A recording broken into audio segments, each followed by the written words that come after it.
अस्सलामु अलैकुम नाजरीन। दूसरे दिन गाजी मुझे घर के अंदर ही छोड़कर कुछ देर के लिए बाहर चला गया। वो काफ़ी देर बाद वापस आया। उसकी ड्यूटी शाम को शुरू होती थी। आते ही वो मेरे पास बैठ गया और कहने लगा, मैं माधवी के पास गया था, आज उसकी दफ्तर से छुट्टी थी। मैं उससे कैप्टन जमशेद के फरार के बारे में मज़ीद गुफ्तगू करना चाहता था, इसलिए कि यही एक ऐसी औरत है जो इस मिशन में हमारी मदद कर सकती है। फिर उसने क्या कहा? मैंने पूछा। गाजी बोला, वो तुमसे मिलना चाहती है। मेरा ख्याल है उसके जहन में फरार का कोई प्लान है। इसके मुतालिक वो सिर्फ तुमसे बात करना चाहती है। मैंने कहा, ये तो बड़ी अच्छी बात है, मुझे उसके पास ले चलो। वो बोला, तुम्हें जाने की ज़रूरत नहीं है, वो थोड़ी देर में खुद यहाँ पहुँच रही है। मैं शहर एक ज़रूरी काम से जा रहा हूँ, तुम खुद उससे बात कर लेना। माधवी अपने कैप्टन जमशेद से वाकई दिल से मोहब्बत करती है। वो उसे वहाँ की कैदो बंद की मुसीबतें और अजीतें उठाते नहीं देख सकती है। वो तुम्हारे सामने बात क्यों नहीं करना चाहती है? गाजी ने कंधे हिलाते हुए कहा, बस वो सिर्फ तुमसे बात करना चाहती है। वैसे उसने कहा है कि बाद में वो मुझे भी इस मिशन में शामिल करेगी, लेकिन अभी वो सिर्फ तुमसे बात करने की ख्वाहिशमंद है। ये मैं भी ना समझ सका कि ये औरत सिर्फ मुझसे इस बारे में क्यों बात करना चाहती है। बहरहाल मेरा मकसद कैप्टन जमशेद को कैद से आज़ाद कराना था, खा किसी तरह से भी मुमकिन हो। गाजी चला गया। उसके जाने के कुछ देर बाद माधवी आ गई। उसने साड़ी की बजाय जामुनी रंग का फिराक पहना हुआ था। वो रक्शे में आई थी। मकान के छोटे से कमरे में हम दोनों आमने सामने बैठ गए। मैंने उससे कहा, मैडम, अपने गाजी ने मुझे बताया है कि तुम कैप्टन जमशेद के फरार के बारे में मुझसे कोई ख़ास बात करना चाहती हो। उसने अपना पर्स अपनी गोद में रख लिया, सिगरेट निकाल कर सुलगाया और कहने लगी, हाँ, मैं सिर्फ तुमसे इसलिए बात करना चाहती हूँ कि तुम यही मिशन लेकर इस शहर में आए हो। वो खामोश हो गई। मैं भी चुप था और उसे तक रहा था। मैं उसे मौका देना चाहता था कि अगर उसके जहन में फरार की कोई स्कीम है तो वो खुद बताए। अपने काजी ने उसे ये बताया था कि मैं कैप्टन जमशेद का मदा हूँ और सिर्फ इंसानी हमदर्दी की बुनियाद पर उस बहादुर आदमी को भारत की कैद से आज़ाद कराने का मिशन लेकर वहाँ आया हूँ। इसके अलावा गाजी ने मेरे बारे में उसे कुछ नहीं बताया था। ये बात माधवी ने भी बता दी थी। वो कहने लगी, जिस तरह तुम्हें कैप्टन जमशेद से हमदर्दी हो गई है, उसी तरह मैं भी इस बहादुर इंसान से हमदर्दी रखती हूँ। बल्कि मैं साफ साफ कहूँगी कि मुझे उससे मोहब्बत हो गई है। मैं खुद उसे भारतीय पुलिस की दरिंदगी से निजात दिलाना चाहती हूँ, मगर मैं ये काम अकेली नहीं कर सकती। मुझे इसके लिए किसी साथी की ज़रूरत थी, ऐसे साथी की जो इस काम को एक मिशन समझकर सर अंजाम दे। खुदा का शुक्र है कि तुम मुझे मिल गए हो। मैंने कहा, अपना दोस्त गाजी भी हमारे इस मिशन में हमारी मदद कर सकता है। मैडम माधवी ने कहा, वो ज़रूर हमारी मदद करेगा और अगर ज़रूरत पड़ी तो हम उससे भी काम लेंगे। लेकिन शहर के लोग जानते हैं, घाट के लोग भी, जहाँ से सप्लाई का स्टेमर कैद खाने की तरफ सप्लाई लेकर हफ्ते में एक बार जाता है, वहाँ के लोग भी गाजी की शक्ल सूरत से वाकिफ़ हैं, जबकि तुम्हारा चेहरा इन सब के लिए अजनबी है। तुम्हें यहाँ कोई नहीं जानता। मैं बात की तह तक पहुँच गया था। मैंने उससे कहा, क्या तुम्हारी स्कीम यह है कि हम में से कोई सप्लाई स्टेमर के जरिए एलोर जेल की चार दीवारी तक जाए? वो कहने लगी, इसके सिवाय समंदर अबूर करके एलोर जेल तक जाने का दूसरा कोई रास्ता नहीं है। मैंने कहा, लेकिन तुमने तो खुद कहा था कि जो स्टीमर सप्लाई लेकर जेल के जजीरे तक जाता है उस पर कोई अजनबी शख्स सवार नहीं हो सकता, और स्टीमर के अमले के हर आदमी के पास उसका शनाख्ती कार्ड मौजूद होता है जो उसने अपनी कमीज पर लगाया हुआ होता है। मैडम माधवी ने सिगरेट का राग झाड़ते हुए कहा, हाँ, मैंने तुम्हें यही कहा था और यह हकीकत भी है, लेकिन इसके बावजूद मैं ऐसा इंतज़ाम कर रही हूँ कि तुम्हारे पास शनाख्ती कार्ड भी नहीं होगा और तुम स्टीमर के जरिए समंदर पार करके जेल की चार दीवारी के अंदर पहुंच जाओगे। मैं उसकी तरफ देख रहा था। वो कहने लगी, मैं कल रात गए तक अकेली बिस्तर पर लेटी सोचती रही कि तुम्हें किस तरह जजीरे की जेल के अंदर पहुंचाया जाए। जाहिर है तुम शनाख्ती कार्ड के साथ सप्लाई ले जाने वाले स्टीमर पर सवार होकर समंदर अबूर नहीं कर सकते। एक अजनबी आदमी को स्टीमर पर देखकर स्टेमर का कैप्टन ज़रूर तुमसे पूछेगा कि तुम कौन हो और तुमने शनाख्ती कार्ड कहाँ से हासिल किया है। आखिर मैंने इसका एक हल तलाश कर लिया है। ये ऐसी तरकीब है कि सांप भी मर जाएगा और लाठी भी नहीं टूटेगी। तुम्हें आधे पौने घंटे की तकलीफ ज़रूर उठानी पड़ेगी। मैं इसके लिए तैयार हूँ। मुझे बताओ कि तुम्हारा प्लान क्या है। मेरे सवाल पर मैडम माधवी कहने लगी, हर हफ्ते की शाम को जब यह स्टेमर इलोर की गोदी से सप्लाई लेकर जजीरे पर पहुंचता है तो चीफ वार्डन की तरफ से मेरी ये ड्यूटी लगी होती है कि मैं स्टेमर पर जाकर सप्लाई के सामान को चेक करूँ। मैं सप्लाई के सारे सामान को चेक भी करती हूँ और उसे अपनी निगरानी में जेल के अंदर स्टोर रूम तक भी पहुँचाती हूँ। उस रोज़ मेरी ड्यूटी दोपहर 2 बजे से रात बजे तक होती है। मैंने कहा, यह तो बड़ी उम्मीद अफजा बात बताई है तुमने मैडम, मगर स्टेमर पर सफ़र किस तरह करूँगा। मैडम माधवी ने दूसरा सिगरेट सुलगाने के बाद कहा, हमें अपने दफ्तर में ज़रूरी फाइलें रखने के वास्ते एक फालतू बड़ी अलमारी की ज़रूरत है। यह अलमारी लकड़ी की होगी, इसलिए कि इस समुद्री इलाके में लोहे की अलमारी को बहुत जल्द जंग लग जाता है। चीफ वार्डन ने मुझे बतौर अपने सेक्रेटरी के इस बात का इख्तियार दिया है कि मैं खुद शहर की मार्केट से अलमारी पसंद करके ख़रीदूँ और उसे सप्लाई स्टेमर के ज़रिए दफ्तर में पहुँचाऊँ। बस तुम उस अलमारी में छुप कर समंदर अबूर करोगे और जेल के अंदर भी पहुँच जाओगे। क्या तुम इसके लिए तैयार हो। ये प्लान जैसे कुदरत ने खुद हमें मुहैया कर दिया था। जेल की चार दीवारी के अंदर और ख़तरनाक समंदर अबूर करने का इससे कारगर तरीका कोई और नहीं हो सकता था। मैंने मैडम माधवी से कहा, मैं तैयार हूँ, लेकिन अगर समुद्री सफ़र के दौरान किसी ने अलमारी को खोल कर देखने की कोशिश की तो फिर क्या होगा। मैडम माधवी कहने लगी, मैं उस अलमारी के साथ स्टेमर पर सफ़र कर रही होंगी। उसी रोज़ मैं खुद मार्केट से अलमारी खरीद कर अपने सामने स्टेमर पर रखवा दूंगी और ख़ुद भी उस स्टेमर में बैठ कर जजीरे पर जाऊंगी। प्लान इंतहाई तीर बहदफ किस्म का था। मैंने कहा, फिर ठीक है, इस तरह मैं बड़ी आसानी से जेल के अंदर चीफ वार्डन के आखिर तक पहुंच जाऊंगा। मगर इसके बाद क्या होगा। मैडम माधवी ने आहिस्ता आहिस्ता इस बात में सर हिलाते हुए कहा, यह मैं तुम्हें वहां पहुंचकर बताऊंगी। अभी तुम सिर्फ इतना करो कि गाजी से कहकर अपने लिए ऐसा पिस्तौल या रिवॉल्वर हासिल कर लो जिसकी नाली पर साइलेंसर लगा हुआ हो और जिसके फायर का धमाका न हो। कैप्टन जमशेद को जेल से फरार कराते वक्त तुम्हें इसकी ज़रूरत पड़ सकती है। मैंने कहा, इसका इंतज़ाम हो जाएगा। मुझे किस रोज़ स्टेमर पर, मेरा मतलब है अलमारी के अंदर सफ़र करना होगा। माधवी बोली, सिर्फ कल का दिन बाकी है। परसों शाम को स्टेमर जेल की सप्लाई लेकर जजीरे की तरफ रवाना होगा।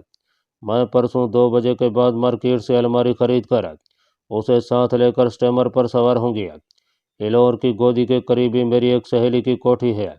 कोठी का एक गैराज है जो खाली रहता है क्योंकि मेरी सहेली के खामद के पास अभी गाड़ी नहीं है। लकड़ी की यह अलमारी कोठी के गैराज में शाम तक पड़ी रहेगी। शाम होने से ज़रा पहले तुम मेरे साथ उस गैराज में जाओगे और वहीं तुम अलमारी के अंदर छुप कर बैठ जाओगे। वहाँ से अलमारी इलोर घाट पर पहुँचाने के बाद स्टेमर पर रखवा दी जाएगी। मैं इस दौरान अलमारी के साथ होंगी। मैं इतनी देर कहाँ रहूँगा। वो बोली, तुम अभी मेरे साथ चलो, मैं तुम्हें दूर से अपनी सहेली की कोठी का गैराज दिखा दूंगी। तुम कल दोपहर के बाद पूरे 4 बजे वहाँ जाओगे।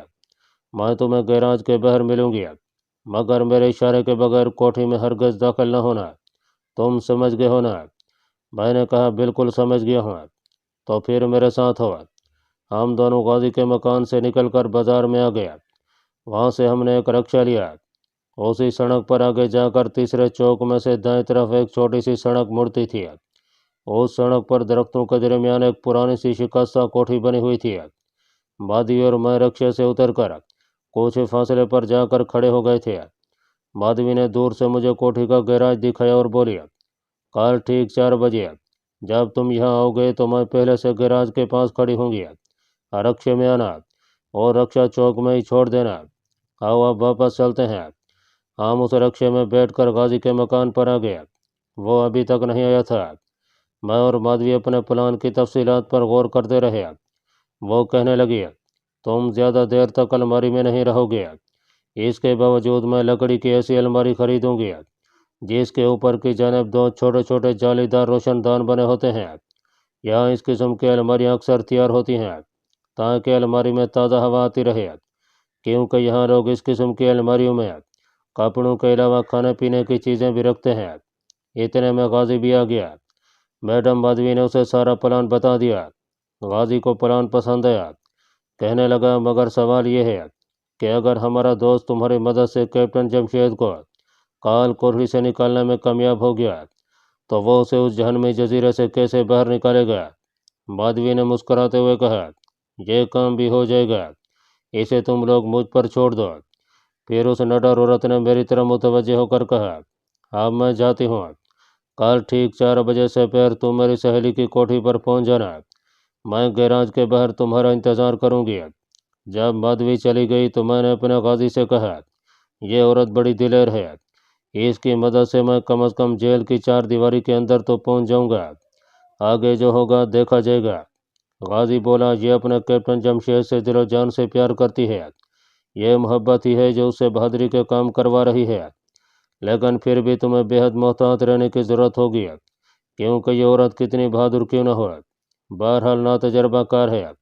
ज़रा सी भूल चूक इसके साथ तुम्हें भी किसी खौफनाक मुसीबत में फंसा सकती है। मैंने कहा, माधवी ने कहा है कि मुझे अपने साथ एक पिस्तौल या रिवॉल्वर भी ले जाना होगा जिस पर साइलेंसर लगा हुआ हो। क्या इसका इंतज़ाम हो सकेगा? गाजी बोला, तुम जो कहोगे तुम्हें मुहैया कर दिया जाएगा। मैं रात को क्लब से वापसी पर रिवॉल्वर लेता आऊँगा। गाजी दोपहर के बाद अपनी ड्यूटी पर झुमरे पट्टी क्लब चला गया। मैं अगले रोज़ शुरू होने वाले मिशन पर गौर करने लगा। लकड़ी की अलमारी में बंद होकर 3-4 मील का समंदर अबूर करना मेरे लिए कोई तशवीश की बात नहीं थी। तशवीश अगर मुझे थी तो इस बात की थी कि जब मैं अलमारी में बंद होकर जेल के अंदर चीफ वार्डन के दफ्तर में जाऊंगा तो इसके बाद हालात कोई संगीन सूरत इख्तियार न कर लें।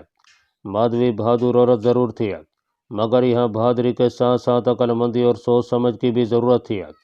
हकीकत यह है कि मेरा असल मिशन चीफ वार्डन के ऑफिस में पहुंचने के बाद ही शुरू होने वाला था। मैं देर तक अकेला चारपाई पर लेटा कुछ सोच रहा। रात के 10-11 बजे के करीब अपना जासूस गाजी भी क्लब से वापस आ गया। उसके हाथ में छोटा सा थैला था। उसने थैले में से एक रिवॉल्वर निकाल कर मेरे हवाले करते हुए कहा, क्या इससे तुम्हारा काम चल जाएगा? रिवॉल्वर की नाली पर साइलेंसर लगा हुआ था। मैंने उसका मैगजीन खोल कर देखा। उसमें 12 गोलियों का मैगजीन भरा हुआ था और लॉक लगा हुआ था। मैंने गाजी से कहा, यह ठीक रहेगा। हमने मिलकर खाना खाया। खाने के बाद हम कुछ देर अपने मिशन के बारे में बातें करते रहे। गाजी कहने लगा, मेरा ख्याल है माधवी ने तुम्हारे और कैप्टन जमशेद के कामयाबी से जजीरे से निकल आने के बाद तुम दोनों के लिए किसी न किसी खुफिया जगह का ज़रूर बंदोबस्त कर रखा होगा।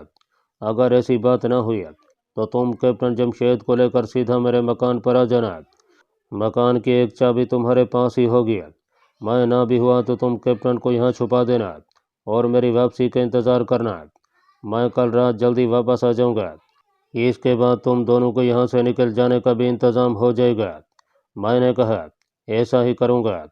मेरा ज़हन अभी तक इस बात से मुतमईन नहीं था कि माधवी कैप्टन जमशेद को कामयाबी से जेल के हदूद से बाहर निकाल सकेगी। फिर ख्याल आता कि हो सकता है वो ऐसा करने में कामयाब हो जाए। कल उसकी रात की ड्यूटी होगी और वो शाम से लेकर रात 10-11 बजे तक जेल के अंदर ही रहेगी।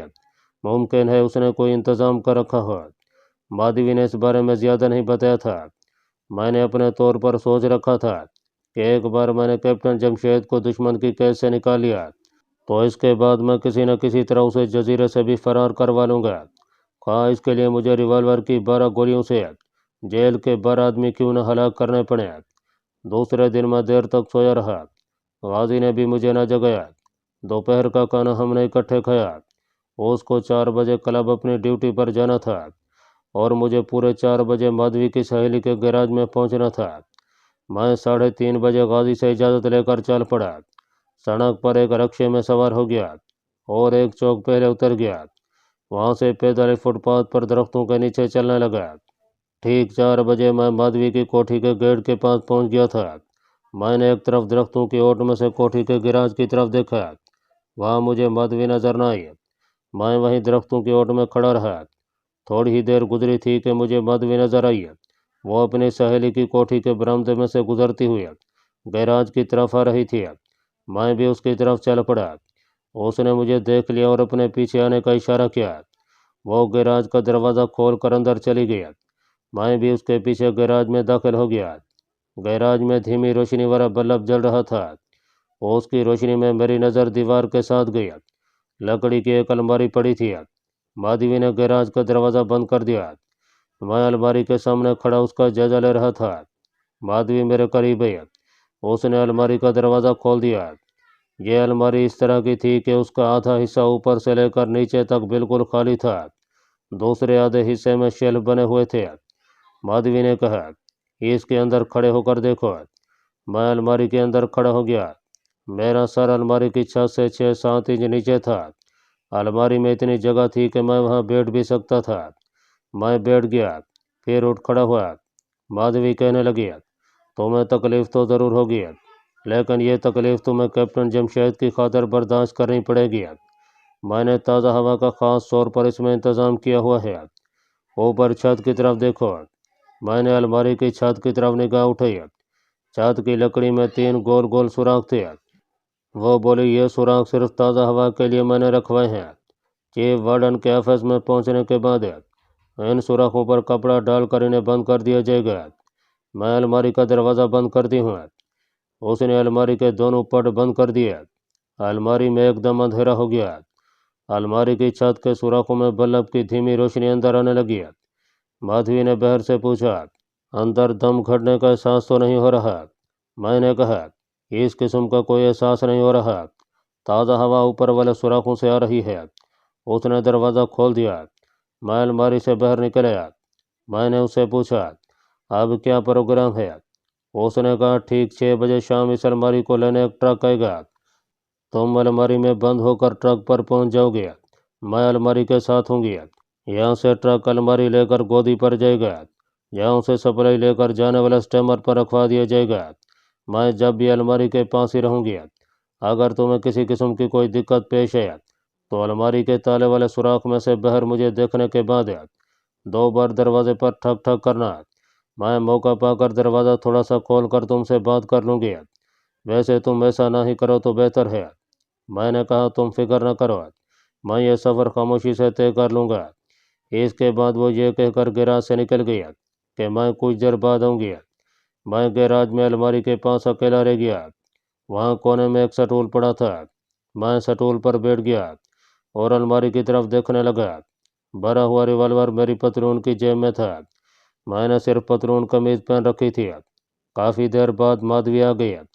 उसके हाथ में चाय की चैनक और शीशे के 2 गिलास थे। कहने लगी, मैं काफ़ी रही हूँ, पियोगे? मैंने कहा, ज़रूर पीऊँगा। हम काफ़ी पीते हुए बातें करने लगे। मैंने माधवी से पूछा, जेल की 4 दीवारी के अंदर पहुंचने के बाद हमें क्या करना होगा? सप्लाई वाला स्टेमर तो बकौल तुम्हारे आज रात के पिछले पैर जजीरे से वापस चल पड़ेगा। क्या इस दौरान हम कैप्टन जमशेद को काल कोठरी से निकालने में कामयाब हो सकेंगे? और फ़र्ज कर लिया कि हम उसे निकाल भी लेते हैं, तो क्या हम दूसरों की नज़रों से छुप कर स्टेमर में सवार होकर समंदर अबूर कर सकेंगे? माधवी का चेहरा बड़ा संजीदा था। कॉफ़ी का गिलास उसके हाथ में था। कहने लगी, ये सब कुछ मैं तुम्हें जेल के अंदर पहुंचने के बाद बताऊंगी। अभी हमारा मकसद सिर्फ तुम्हें जेल के अंदर चीफ वार्डन के दफ्तर में पहुंचाना है। आगे का भी मैंने सोच रखा है, लेकिन ये मैं तुम्हें वहां पहुंचने के बाद बताऊंगी। वो देर तक मेरे पास बैठी रही, फिर चली गई। 6 बजने में अभी 10 एक मिनट रहते थे कि वो आ गई। कहने लगी, तैयारी पकड़ लो, पूरे 6 बजे गोदी का ट्रक अलमारी लेने आ जाएगा। मैंने अलमारी का दरवाज़ा खोला और उसके अंदर जाकर खड़ा हो गया, फिर बैठ गया। मैं ये देखना चाहता था कि क्या मैं बंद अलमारी के खाने में आसानी से बैठ सकता हूँ। मैं बैठ गया था। मुझे ज़्यादा दिक्कत महसूस नहीं हुई थी। माधवी ने कहा, यह अलमारी ट्रक में खड़ी करके रखी जाएगी। तुम अगर बैठना चाहो और बैठने में अगर तुम्हें तकलीफ महसूस नहीं होती तो बेशक बैठ जाना। जिस तरह तुम्हें सहूलत हो वैसे ही करना। वो बार बार घड़ी देख रही थी जो उसकी कलाई पर बंधी हुई थी। मैं अलमारी से बाहर आ गया। मैंने कहा, मेरा ख्याल है कि मैं अलमारी में बैठ कर जाऊँगा। ठीक है। 6:10 पर बाहर किसी ट्रक ने हॉर्न दिया। माधवी ने कहा, अलमारी में बैठ जाओ, ट्रक कहाँ गया है? मैं अलमारी में दाखिल होकर बैठ गया। माधवी ने मेरी तरफ मुस्कुरा कर देखा और अलमारी के दोनों पट बंद करके ताला लगा दिया। अब मैं अलमारी में कैद हो गया था। मुझे यूं लगा जैसे मैं किसी सिलेंडर के अंदर बैठा हूँ। छत के सुराखों में से बल्ब की धीमी रोशनी अलमारी के अंदर आ रही थी। मुझे माधवी के कदमों की आवाज़ बाहर जाते सुनाई दी। फिर उसने अंग्रेजी में किसी से कहा, ट्रक इधर ले आओ, अलमारी गैराज में है। ट्रक का इंजन चल रहा था। ट्रक की घूं घूं की आवाज़ करीब आने लगी। फिर ऐसे लगा जैसे ट्रक गैराज के सामने आकर रुक गया है। मुझे माधवी की आवाज़ सुनाई दी, अलमारी को एहतियात से उठा कर रखना, यह बड़ी कीमती अलमारी है, कहीं कोई रगड़ न लग जाए। किसी ने बुलंद आवाज़ में जवाब दिया, डोंट वरी मैडम। फिर मेरी अलमारी ने अपनी जगह से हरकत किया। इसके साथ ही जैसे अलमारी ज़मीन से बुलंद हो गई। अलमारी को इस तरह उठाए हुए गैराज से निकलकर ट्रक में बड़े आराम से रख दिया गया। माधवी की आवाज़ आई, इसे रस्सी से बांध दो। साथ ही मुझे ऐसी आवाज़ें आई जैसे अलमारी के गिर्द रस्सी डालकर उसे ट्रक की दीवार के साथ बांधा जा रहा है। फिर ट्रक के इंजन को गियर लगाया गया और वह चल पड़ा। उस वक्त शाम की स्याही फैल चुकी थी। मैं अलमारी के खाने में घुटनों पर हाथ रखे बैठा था। मैंने ऊपर निगाह उठाकर देखा। अलमारी की छत के सुराख बाहर अंधेरा होने की वजह से मुझे नजर नहीं आ रहे थे, मगर उनमें से ताज़ा हवा ज़रूर अंदर आ रही थी। मुझे घुटन का एहसास बिल्कुल नहीं हो रहा था। ट्रक सड़क पर हल्के हल्के धचके खाता चला जा रहा था। इलौर की गोदी वहाँ से 6-7 मील के फासले पर थी। ट्रक कई सड़कों पर मुड़ा। फिर अलमारी के सुराखों में से समंदर की मरतूब हवा आती महसूस हुई। ट्रक इलौर की गोदी पर पहुंचने वाला था। ट्रक की रफ्तार हल्की हो गई और एक तरफ को घूमकर वो चलते चलते एक जगह रुक गया। बाहर मुख्तलिफ आदमियों की एक दूसरे को आवाज़ें देने की सदाएं आ रही थीं। किसी स्टेमर की वसल की आवाज़ भी सुनाई दी। माधवी ट्रक में आगे बैठी हुई थी। अगर अलमारी के पास होती तो ज़रूर मुझसे एक आध बात कर लेती। मजदूर लोग भी शायद ट्रक के अकब में दरवाजे के पास बैठे थे। मुझे उनकी कोई आवाज़ नहीं आई थी। अलमारी को ट्रक से उतारा जाने लगा। मुझे लगा कि अलमारी को मजदूर लोग उठाकर ले जा रहे हैं। किसी मजदूर ने दूसरे से कहा, साली अलमारी बड़ी भारी है,